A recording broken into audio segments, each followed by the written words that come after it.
Hello everyone and welcome back to my channel. My name is Joelle Simone Anthony. I'm also known as the Grave Woman, and if this is your first time here, I want to ask that you go on ahead and hit the subscription button below, as well as give this video a thumb up.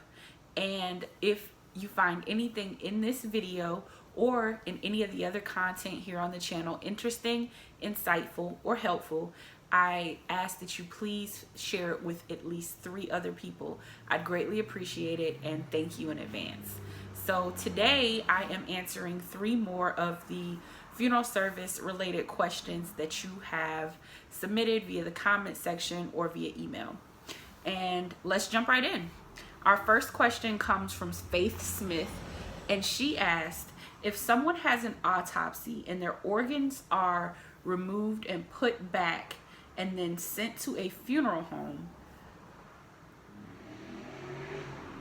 Okay, that's the first sentence. Now, numerous times I've heard funeral home directors have to clean out the stomach and bladder. Why wouldn't the person doing the autopsy do that? Don't they do that during the autopsy? Okay, so basically you're asking about removing organs and why the information that you're receiving or overhearing about cleaning out organs or aspirating organs doesn't align with what you're hearing about autopsies. And this is a really good question. So let me break this down for you. If someone has a full autopsy, all of their organs are removed. Right. So that means the brain, the tongue, the heart, the liver, the stomach, the large, small intestines, everything's been removed. The pancreas, everything. All of the organs in your body have been removed. When that happens, the medical examiner does what they need to do to the organs, dissects them, and does whatever they need to do with those organs. Keep in mind that the medical examiner's job is to determine the cause of death. It is not to embalm the body. It's not to preserve the body. It is not to do anything. Their job is to do nothing but determine the cause of death. Once that has been done and they've collected what they needed to collect from the body, all specimens, all, blood work, everything. Once they've done that, they then place them in a biohazard bag and return them with the deceased, most of the time in the thoracic cavity of the body, right? So that means when we receive them at the funeral home, they're already cut up. They are not a part of the arterial embalming process anymore. That means that when we insert our embalming fluid, we're doing it a little bit differently than we would with someone who has had a partial or who has not had a full autopsy. So normally the embalming process is we make an injection in a main artery, maybe multiple arteries depending on distribution. Now that's another thing. When someone has been autopsied, we are doing what's called a multi-point injection during the embalming process because the arteries and veins have been severed, meaning that continuous fluid flow is not possible, right? Because in order to access the organs with the Y incision, you're cutting through organs and you're removing organs from the body, which means that there is no distribution through the circulatory system anymore during the embalming process, right? Those organs are now gone.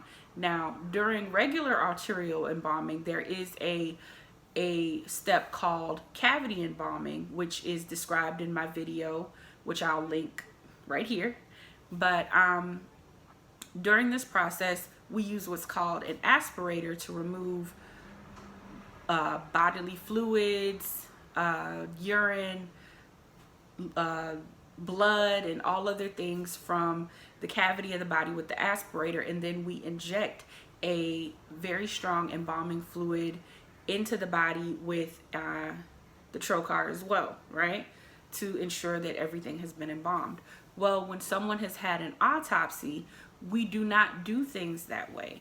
We don't do things that way because the body and the cavity is now open because of the Y incision that was made to remove the organs in the first place. We simply take the bag, the biohazard bag that was returned with the body, we put a powdered form of formaldehyde onto the organs, and this is going to sound horrible, but it's a process commonly referred to as shake and bake. So we're shaking that bag to ensure that all of those organs have been covered with that embalming powder, or with that formaldehyde powder, and then we place that biohazard bag back into the cavity of the body and sew it back up, and then that is the embalming process for an autopsy.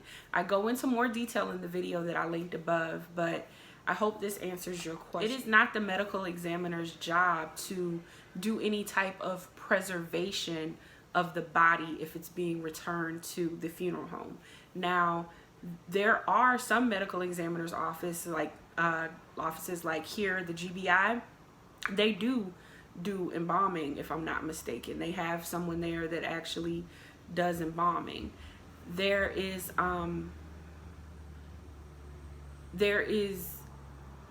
a big difference between the medical examiner's office and the funeral home, and maybe I'll make a video talking about that, but for the sake of this video, just understand that it is not the medical examiner's job to do any type of preservation, and when they remove the organs, they're simply returning them to the funeral director.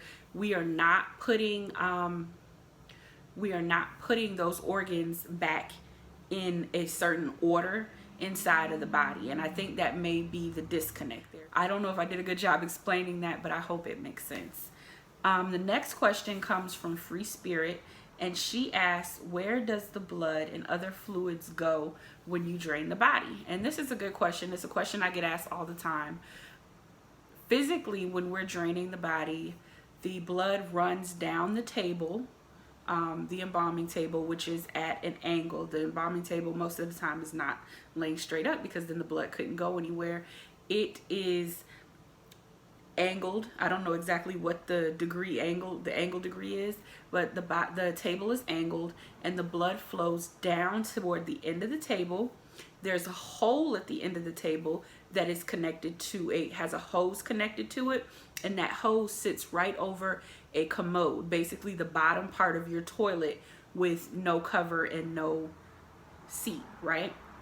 And when we're embalming, the fluids and blood and everything else, liquid that comes out of the body, goes right into that commode, and it is flushed like a regular commode would be flushed. Now, some funeral homes actually have separate septic tanks for purge and bio waste that come out of the deceased, and some don't, and honestly it goes right into your city sewer system. So that is where everything goes when we are embalming the deceased or draining the body. Thank you so much for that question.